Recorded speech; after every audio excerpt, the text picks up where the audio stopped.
کسی دوسرے کی اصلاح ہوگی. اور ہمیشہ یہ کبھی نہیں ہو سکتا کہ ہم کامل انسان ہو، ہم میں کسی بھی تبدیلی کی ضرورت نہ ہو، ہمیں کسی بھی چیز کی اصلاح کی ضرورت نہ ہو.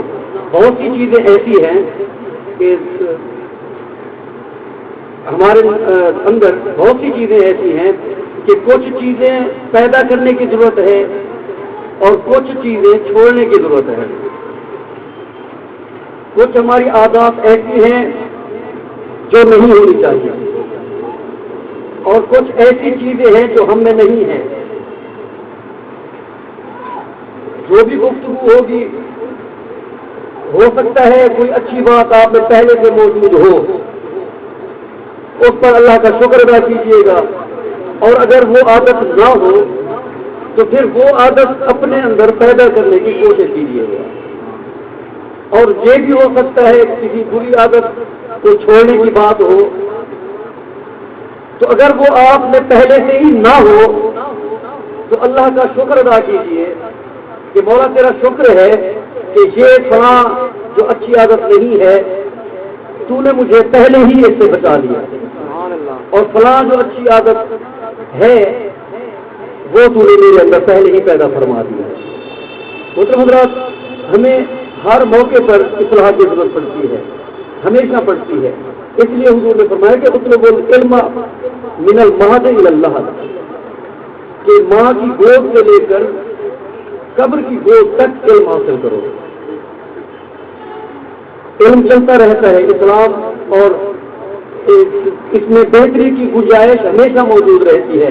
کائنات میں صرف ایک ہستی ہے جس میں بہتری کی گنجائش موجود نہیں ہے، جس میں ہر چیز اللہ تعالیٰ نے اپنے فائنل آخری مقام تک عطا فرما دی ہے، بے حد و بے حساب عطا فرما دی ہے. ایک ہستی ہے جس میں اللہ تعالیٰ نے کوئی کمی نہیں رکھی، وہ بات صرف اور صرف محمد رسول اللہ دی بات. ان میں کسی بھی قسم کی کمی اور کچی اللہ تعالیٰ نے نہیں رکھی. خلقت مبرئا من کل عیب کأنک قد خلقت کما تشاء، کہ محبوب اللہ تعالیٰ نے آپ کو ہر عیب سے پاک پیدا فرمایا.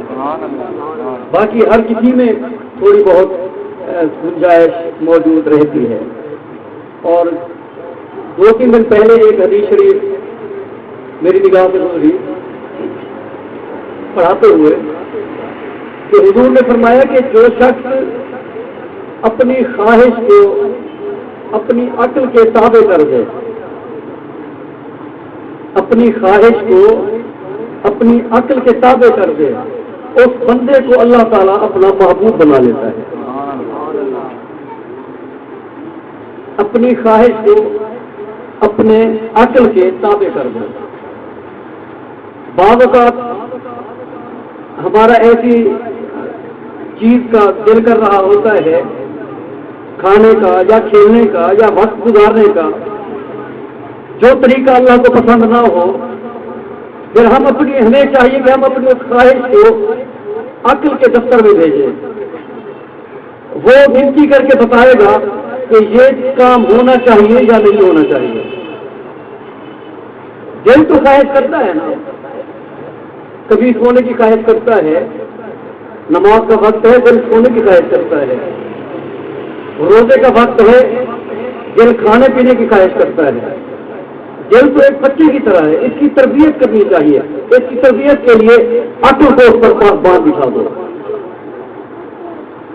دل کی تربیت کے لیے عقل کو پاسبان بٹھا دو، ہر بات عقل میں لے جاؤ، عقل کے پیمانے پر ہر چیز توڑو.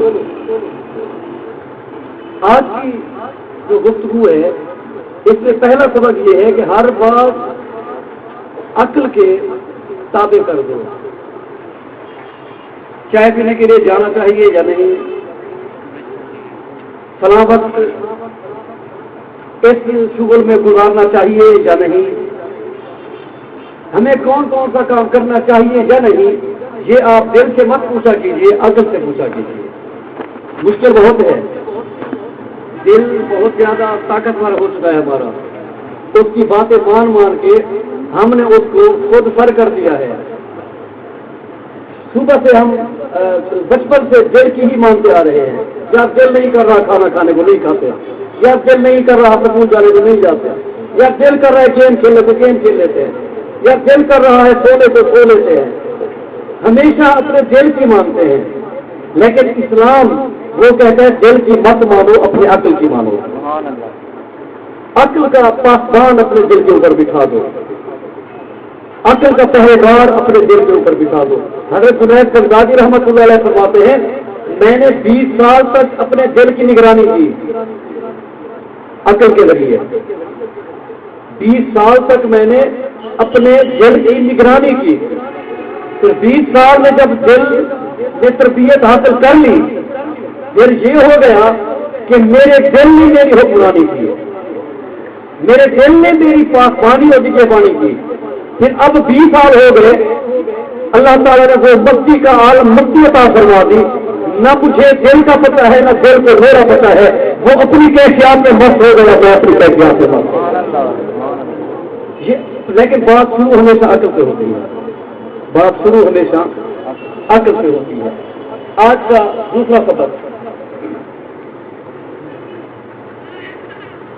یاد رکھیے کبھی ہماری اندر کے خیالات، ان کا اثر ہمارے ظاہر کے اعمال پر ہوتا ہے،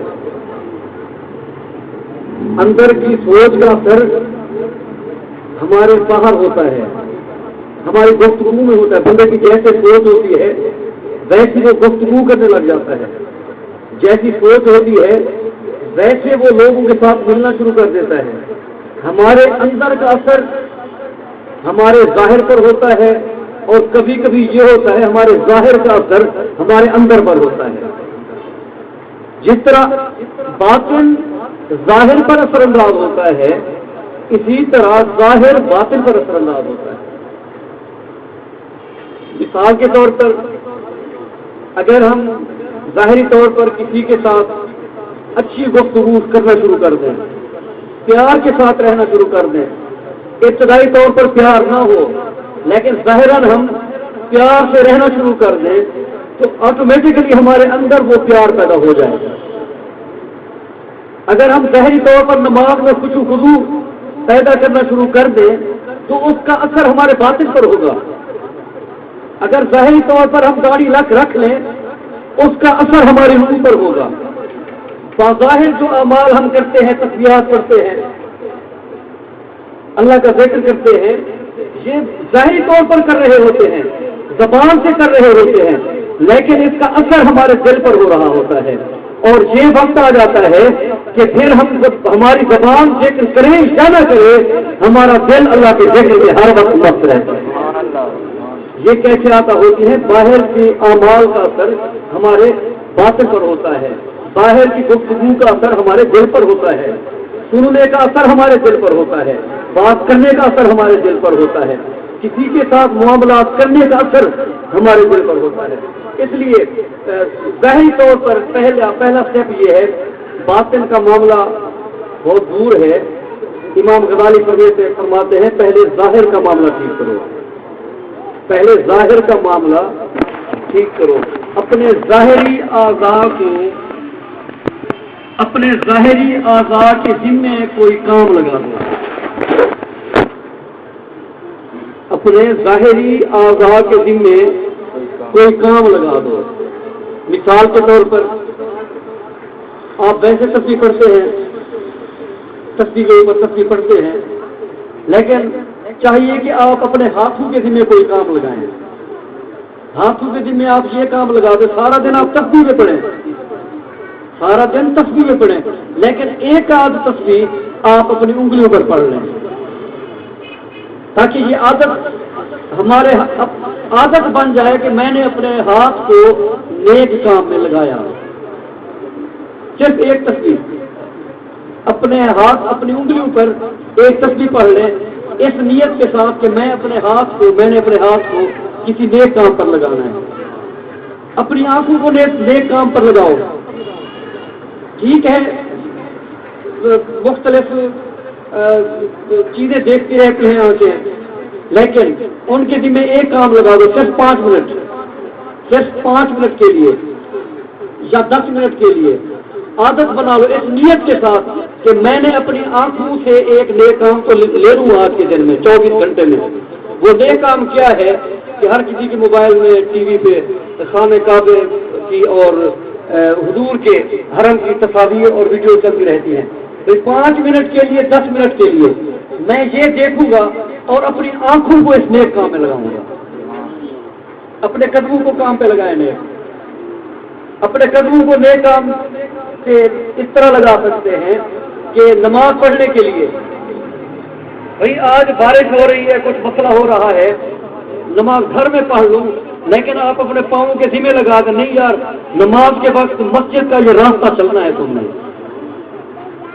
یہ پاؤں کے ذمہ کام لگا دیں, کوئی اور کام لگا دیں. بھائی صبح کی نماز کے بعد قبرستان میں جانا ہے, وہاں پہ قبرستان کی طرف جائیں گے, قدموں کے ساتھ چل کے جائیں گے, قدموں کی نیکی بھی ہو جائے گی اور جو اللہ کے حبیب کی امت مدفن ہے جو فوت ہو چکے ہیں ان کے لیے دعا مانگ کر ان کا بھلا بھی ہم کر رہے ہیں. یہ ہمارا ایک پاؤں کے ذمہ یہ کام ہے. اور کان کے ذمہ یہ کام ہے, کام لگا دیں کہ کچھ دیر کے لیے نعت سنیں گے یا تلاوت سنیں گے, یہ سننے کے لیے یہ کام اپنے ذمہ لگائیں. اور زبان کے لیے, زبان بہت سے اہم چیز, سب سے اہم چیز زبان ہے. زبان کے ذمہ ٹھیک ہے تسبیحات پڑھ رہے ہیں زبان کا کام ہو گیا, قرآن پاک پڑھ رہے ہیں زبان کا کام ہو گیا, نماز پڑھ رہے ہیں زبان کا کام ہو گیا, لیکن اپنی طرف سے ذمہ لگائیں زبان کے کام کوئی, اپنی طرف سے یہ ذمہ لگائیں کہ کسی جگہ پر اکیلے بیٹھ کر تنہائی میں بیٹھ کر زبان سے آہستہ آواز میں, دھیمی آواز میں, خاموشی کے ساتھ کوئی اللہ تعالیٰ کی تسبیح, اللہ تعالیٰ کے نام کا کوئی ورد کرتے رہے. آج کا دوسرا سبق یہ ہے کہ اپنے ان اعضاء کے ذمہ کوئی کام لگائیں. اگلے مہینے تک یہ کوشش کرتے رہیے گا اور مہینے میں یہ باتیں پک جائیں گی انشاءاللہ تعالیٰ, کیونکہ بات کرنا آسان ہے, سننا آسان ہے, لیکن اس کے بعد اس پر عمل کرنا مشکل ہے. اور جو کام ذمہ لگائے وہ مستقل ہونا چاہیے. حضور نے فرمایا کہ خیر الاعمال ادومہ بین کلّہ, حضور نے فرمایا بہترین کام نیکی کے وہ ہے جو مستقل ہو, چاہے تھوڑے بھی ہو, چاہے 5 منٹ کے لیے کوئی کام کیجئے نیکی کا, لیکن وہ ہونا مستقل چاہیے, اس میں پھر غیر حاضری نہ ہو, اس میں پھر چھٹی نہ ہو.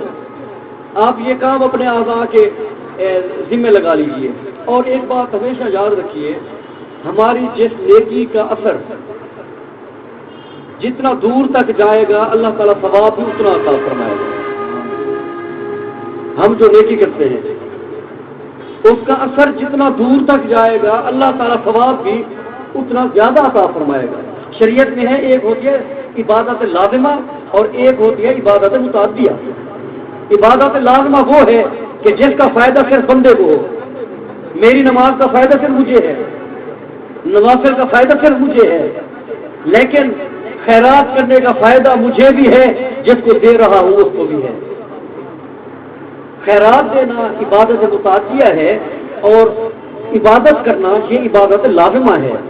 تو عبادت متعدیہ جس میں اللہ کی مخلوق کو فائدہ حاصل ہو, جتنی دور تک فائدہ جائے گا اللہ تعالیٰ اتنا زیادہ ہمیں ثواب اور مقام اور مرتبہ عطا فرمائے گا. تو ایسی نیکی کی کوشش کیجیے جس کا اثر بہت دور تک جائے, بہت دور تک جائے جس کا اثر. عالم کیوں افضل ہے عابد سے؟ عابد تو اپنی نماز پڑھ رہا ہے نا, عابد اپنی نماز پڑھتا ہے, عالم دوسروں کو نماز پڑھانے کی تربیت دیتا ہے. نماز پڑھنے کی عالم سکھا رہا ہے لوگوں کو, اور اسی لیے کہتے ہیں حضور نے فرمایا جب کوئی عالم کسی کو کوئی مسئلہ بتا دے, اگلا بندہ چاہے عمل کرے یا نہ کرے, مسئلہ بتانے کا ثواب اللہ تعالیٰ نے فرمایا کہ 1000 نفل کا ثواب اللہ تعالیٰ اس کے کھاتے میں لکھ دیتا ہے. ایک مسئلہ بتاتے ہوئے تقریباً 5 منٹ سے زیادہ بھی نہیں لگتے ہوں گے, لیکن کیونکہ وہ عبادت متعدیہ ہے. عبادت وہ ہے جس کا اثر آگے تک جا رہا ہے, اور عبادت متعدیہ کی کوشش کیجیے. پہلا سبق آج کا یہ ہے کہ ہمیں ہر کام سوچ سمجھ کر اور کرنا چاہیے. پہلی بات جو ہے ہمیں اپنی خواہش کو اپنے عقل کے تابع کرنا چاہیے۔ دوسرا سبق آج کی محفل کا یہ ہے کہ ہمیں اپنے اعضاء کے ذمے کوئی کام لگانے چاہیے، نیکی کے کام، کہ یہ نیکی کا کام میں اپنے ہاتھ کے ذریعے کر رہا ہوں، یہ نیکی میں اپنے پاؤں کے ذریعے کر رہا ہوں، یہ نیکی میں اپنے کان کے ذریعے کر رہا ہوں، یہ نیکی میں اپنی آنکھ کے ذریعے کر رہا ہوں، حتیٰ کہ دل کے ذریعے بھی کر سکتے ہیں کوئی نیکی، اور بہت بڑی نیکی ہے، نیکیوں کی سردار نیکیوں میں سے ایک نیکی ہے۔ دل کے ذمہ یہ کام لگائیں، روزانہ کسی ایک شخص کو معاف کرنا ہے، بہت پاورفل نیکی ہے، بہت طاقتور نیکی ہے یہ، کسی کو معاف کرنا، کہ آج شاید کسی نے مجھے گالی دی ہو، میں نے اسے معاف کیا، آج شاید کسی نے میری غیبت کی ہو، مولا میں نے تیرے لیے معاف کیا، آج شاید کسی نے پیٹ پیچھے میری بدخواہی کی ہو، میرے بارے میں برا سوچا ہو، مولا میں نے اس کو معاف کر دیا، میں نے غیبت کرنے والے کو معاف کر دیا، میں نے اپنے خلاف جھوٹی گواہی دینے والے کو معاف کر دیا۔ ایسے روزانہ کسی نہ کسی ایک کو معاف کرتے رہا کیجیے، یہ دل کی ایکسرسائز ہو جائے گی اور دل کی ورزش ہو جائے گی۔ ان اعضاء کے ذریعے نیکیاں کیا کیجیے، ان اعضاء کے ذمہ نیکیاں لگایا کیجیے، تاکہ ہمارے اعضاء اس میں آہستہ آہستہ پھر یہ نیکی بڑھتی جاتی ہے، پھر یہ ہمارا نشہ بن جاتا ہے، پھر یہ ہوتا ہے کہ یہ چھوٹتی نہیں ہم سے، اور اتنا بڑھ جاتی ہے کہ برائیوں کو یہ خود بخود ختم کر دیتی ہے نیکی۔ آج کا دوسرا سبق یہ کہ اپنے ذمے کوئی کام لگائیے، اپنے ہاتھ کے ذمے، اپنے پاؤں کے ذمے، اپنی آنکھ، کان، اور پانچویں چیز کون سی تھی؟ دل، اس کے ذریعے کوئی کام اپنے ذمے لگائیے۔ اور میں نے اگلی بات کی کہ جس نیکی کا اثر دور تک جاتا ہے اس نیکی کی کوشش کیجیے گا۔ وہ نیکی، ایک نیکی یہ ہے جس کا اثر دور تک جاتا ہے، وضو میں پانی کا کم استعمال کرنا، وضو میں پانی کا کم استعمال کرنا، زیادہ سے زیادہ 1 لوٹا استعمال کرنا۔ شریعت مطہرہ کا فتویٰ بھی یہی ہے، 1 لوٹے سے زیادہ پانی استعمال ہو وضو میں تو وضو مکروہ ہو جاتا ہے۔ ہم اگر اس کی نل تھوڑا سا ایسا کھول لیں کوئی مسئلہ نہیں ہوتا، تو میرے خیال میں 10 یا 15 منٹ کا فرق پڑتا ہے، 10 یا 15 سیکنڈ کا فرق پڑتا ہے۔ ایک بندے نے پوری کھولی ہوتی ہے نل کا اور ایک نے تھوڑا ایسا کھولا ہوتا ہے، تو میرے خیال میں 10 یا 15 سیکنڈ کا فرق پڑتا ہے، لیکن اس کا ثواب پتہ ہے کتنا ہوگا؟ آپ اس نیت سے یہ پانی کم استعمال کیجئے کہ میں پانی کم استعمال کروں گا تو زیر زمین جو پانی کی سطح ہے پانی کی بچت ہوگی، میری آنے والی نسلوں کے لیے پانی موجود ہوگا۔ اگر سارا پانی میں ختم کر جاؤں، پانی کی زیر زمین پانی نیچے جا رہا ہے، ہم تو پانی ایسے اجاڑتے چلے جاتے ہیں نا۔ پانی وضو کے لیے ہم تقریباً بالٹی استعمال کر جاتے ہیں، نہانے کے لیے 3-4 بالٹیاں استعمال کر جاتے ہیں، جبکہ شریعت کا فتویٰ یہ ہے کہ نہانے کے لیے 1 بالٹی اور وضو کے لیے صرف 1 لوٹا پانی استعمال کر سکتے ہیں۔ اس سے زیادہ اگر استعمال ہوگا تو وہ اللہ تعالیٰ اس کے بارے میں پوچھے گا ہم سے کہ تم نے یہ زیادہ پانی کیوں استعمال کیا۔ لیکن آپ نے اس میں ایک نیت یہ ایڈ کرنی ہے کہ میں حضور کی امت کے لیے پانی کی بچت کر رہا ہوں، حضور کی امت کے لیے پانی کی بچت کر رہا ہوں۔ تو جو ہم 1 لوٹا استعمال کریں گے، جو زیادہ استعمال کرتے تھے، اس زیادہ کے بدلے میں وہ اللہ تعالیٰ ہماری بچت کے کھاتے میں ڈال کر ہمیں اس سے بھی زیادہ، کیونکہ یہ ثواب بہت دور تک جا رہا ہے، پوری امت تک اس کا اثر پہنچے گا، تو یہ جب پہنچے گا تو اس کا ثواب اللہ تعالیٰ، پوری امت کا ثواب ہمارے ایک وضو کے کھاتے میں ڈال دے گا اللہ۔ اتنا بڑا یہ مقام اور اتنا بڑا یہ ہے۔ اور صرف یہ بھی نہیں کہ آپ اکیلے بیٹھ کے تھوڑا پانی استعمال کریں، لوگوں میں بیٹھے ہو یا جلدی ہو تو زیادہ پانی استعمال کریں، نہیں، چاہے لوگوں میں بیٹھے ہو پھر بھی ایسا تھوڑا پانی استعمال کریں۔ اگر اکیلے گھر میں وضو کر رہے ہیں پھر بھی تھوڑا پانی استعمال کیجیے۔ لوگوں میں استعمال کریں گے تھوڑا پانی، اس کا فائدہ یہ ہوگا کہ دوسرے لوگ بھی اس سے سیکھیں گے سبق، اور آپ کی نیکی یہ دوسرے تک پہنچے گی۔ جب نیکی دوسرے تک پہنچے گی تو یہ ایک صدقہ جاریہ بن جاتا ہے، کیونکہ اس نے آپ کو دیکھ کر کی تھی، اگلے نے اس کو دیکھ کر کی، اگلے نے اس کو دیکھ کر کی، جو کرتا چلا جائے گا آپ کے کھاتے میں جو ثواب اللہ تعالیٰ عطا فرماتا چلا جائے گا۔ تو آج کے سبق میرے خیال میں ابھی کافی ہے، کیونکہ تقریباً 23 منٹ کی بات ہوئی. ویسے آدھے گھنٹے کی ارادہ ہے کہ آدھے گھنٹے تک گفتگو ہو تاکہ 1 مہینے تک اس پر بندہ سوچ وچار کر کے عمل بھی کرتا رہے کر سکے. ڈیلی کی محفل میں پھر پچھلی بات بھول جاتی ہے. تو آج کی محفل کی جو خاص خاص باتیں ہیں کہ اپنے دل سے بعد میں پوچھا کیجیے, اپنے عقل سے پہلے پوچھا کیجیے کہ ہمارا عقل کیا کہتا ہے. ہر بات عقل پہ تولا کیجیے. اپنے دل کو اتنا زیادہ خود سر مت بنائیے, اتنا زیادہ آغاز اس کو ڈھیل مت دیجیے, کیونکہ دل بے وقوف ہے. ہمارا دل تو بری چیزوں کی خواہش ہی کرتا ہے نا, نقصان دہ چیزوں کی خواہش کرتا ہے. اپنے دل کی کبھی کبھی سن لیا کیجیے, زیادہ تر نہیں, زیادہ تر عقل کی سنا کیجیے. اچھا ہے دل کے پاس رہے پاسبان عقل, لیکن کبھی کبھی اسے تنہا بھی چھوڑ دے. کبھی کبھی چلو تنہا چھوڑ دیا کیجیے, زیادہ تر عقل کی بات مانا کیجیے. دوسرا سبق یہ ہے اپنے اعضاء کے ذمہ کام لگائیے, آنکھ کے ذمہ لگائیے, خاص طور پر کہ یہ 10 منٹ کے لیے خانہ کعبہ شریف اور حضور کے روضہ اثر کی زیارت کرے گا. تصویر یا ویڈیو پہ یا ٹی وی پہ یا موبائل پہ وہ دیکھیں گے. کان کے ذمہ لگائیے کہ روزانہ 1 نعت یا 5 منٹ کی تلاوت یہ سنیں گے. کان کے ذمہ کام ہوگا. زبان کے ذمہ ہے کہ اکیلے بیٹھ کر اللہ کا ذکر, اکیلے بیٹھ کر مسجد کے کسی کونے میں, گھر کے کسی کونے میں, جہاں پر کسی سے بات نہ کریں, 5 منٹ 10 منٹ کے لیے بالکل خاموش ہو کر اللہ تعالیٰ کا ذکر کیجیے. زبان کا کام ہوگا یہ. اور اپنی انگلیوں پر بھی کچھ پڑھ لیا کیجیے کہ ہم اپنے ہاتھوں سے ایک نیک کام کر رہے ہیں, اور اپنے پاؤں سے چل کر ضرور, اور اگر کوئی راستہ پوچھے 4-5 قدم چل پڑا کیجیے اس کے ساتھ, اس نیت کے ساتھ کہ میں نے اپنے پاؤں سے نیکی لینی ہے. ایسا کام کرنا ہے کہ میرے پاؤں کے کھاتے میں ثواب اللہ تعالیٰ لکھے, نیکی لکھے کہ میں نے تجھے پاؤں دیے تھے, تم نے وہ اچھے کام کے لیے استعمال کیے. کسی نے راستہ پوچھا 5-10 قدم چل پڑے, یار اس طرف چلے جاؤ. کھڑے ہو کے بھی سمجھا سکتے ہیں, لیکن چل کے تھوڑا سا سمجھائیں گے تو پاؤں کا یہ فرض بھی ادا ہو جائے گا. یا قبرستان چلے چلیے, ان کے لیے دعا مانگ لیجیے.